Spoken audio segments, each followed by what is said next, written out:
अस्सलाम वालेकुम बच्चों। क्वेश्चन नंबर 10 पूछा गया है मॉडल पेपर में। Compare inhibitors and activators with examples. तो बेसिकली जो सवाल है ये एंजाइम से रिलेटेड है। मतलब सवाल में पूछा गया है कि एंजाइम इनहिबिटर और एंजाइम एक्टिवेटर में एंजाइम एक्टिवेटर और एंजाइम इनहिबिटर का हमें कंपैरिजन करना है और इसकी एग्जांपल्स भी हमें देनी है। तो ये मैंने इसका आंसर आपके सामने आपको नज़र आ रहा है स्क्रीन के ऊपर, ये इसका आंसर है। पहला पॉइंट हमने एक्टिवेटर के बारे में लिखा है। देखिए नाम से जाहिर है, एक्टिवेटर कहते हैं एक्टिवेट करने वाले को, बढ़ाने वाले को, तेज़ करने वाले को एक्टिवेटर कहा जाता है। और इनहिबिटर कहते हैं रोकने वाले को। तो कुछ ऐसे सब्सटेंसेस होते हैं जो एंजाइम एक्टिविटी को बढ़ाते हैं या तेज़ करते हैं, और कुछ ऐसे सब्सटेंसेस होते हैं जो एंजाइम एक्टिविटी को स्लो डाउन कर देते हैं, रोक देते हैं। तो जो सब्सटेंसेस एंजाइम एक्टिविटी को तेज़ करने के रिस्पॉन्सिबल होते हैं उन्हें एंजाइम एक्टिवेटर कहा जाता है, जबकि वो सब्सटेंसेस जो एंजाइम एक्टिविटी को रोकने का या स्लो करने का काम करते हैं वो एंजाइम इनहिबिटर्स कहलाते हैं।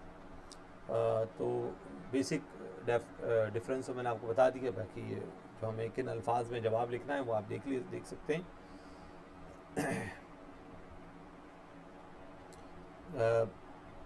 Enzyme activity can be accelerated by certain ions or salt which are known as enzyme activators। ठीक है, ये एंजाइम एक्टिवेटर की डेफिनेशन हो गई। ये ऐसे आयंस होते हैं या ऐसे सॉल्ट्स होते हैं जो एंजाइम एक्टिविटी को बढ़ाते हैं। दूसरी पॉइंट में हमने इसकी एग्जांपल लिख दी है। जिंक आयन Zn और 2 प्लस होते हैं इसके ऊपर। Zinc ions are the activators of carbonic anhydrase enzyme. ये जो कार्बोनिक एनहाइड्रेज एंजाइम है बच्चों, ये एंजाइम हमारे आरबीसीज के अंदर पाया जाता है। ठीक है, this enzyme is found inside the RBCs and it help in the transport of oxygen. ये ऑक्सीजन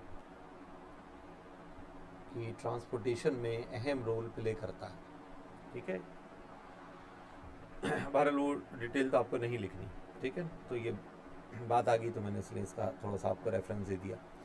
अच्छा, दूसरी बात एंजाइम इनहिबिटर्स की बात कर लेते हैं।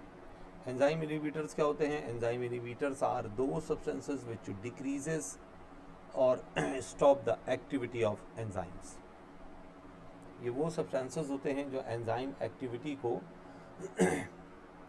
कम कर देते हैं या रोकने का काम अंजाम देते हैं। इस सिलसिले में हमारी बुक में एक एग्जांपल लिखी हुई है। पेनिसिलिन मशहूर नाम है, आप सब जानते हैं कि ये एंटीबायोटिक का नाम है। जब ये हम एंटीबायोटिक इंटेक करते हैं तो ये एंटीबायोटिक बैक्टीरियल ग्रोथ को रोक देती है। तो उसका मैकेनिज्म ये लिखा हुआ है कि ये एंटीबायोटिक बैक्टीरियल एक्टिविटी को कैसे रोकती है। तो उस पर लिखा हुआ है कि इज़ द, यानी ये जो एंटीबायोटिक है, it is the inhibitor of the enzyme which help in cell wall synthesis in bacteria. ये वो कंपाउंड है पेनिसिलिन जो बैक्टीरियल सेल वॉल को बनाने वाला जो एंजाइम होता है बैक्टीरियल सेल के अंदर, उस एंजाइम की एक्टिविटी को पेनिसिलिन रोक देता है। तो जाहिर सी बात है कि अगर बैक्टीरियल सेल वॉल सिंथेसाइज नहीं होगी तो बैक्टीरिया जो है वो सर्वाइव नहीं कर पाएगा। बैक्टीरिया ज़िंदा नहीं रह सकता अगर उसमें सेल वॉल मौजूद ना हो। तो इस तरह से एक्टिविटी को रोक दिया जाता है। तो ये क्वेश्चन नंबर 10 है, इसका आंसर कंप्लीट हो गया।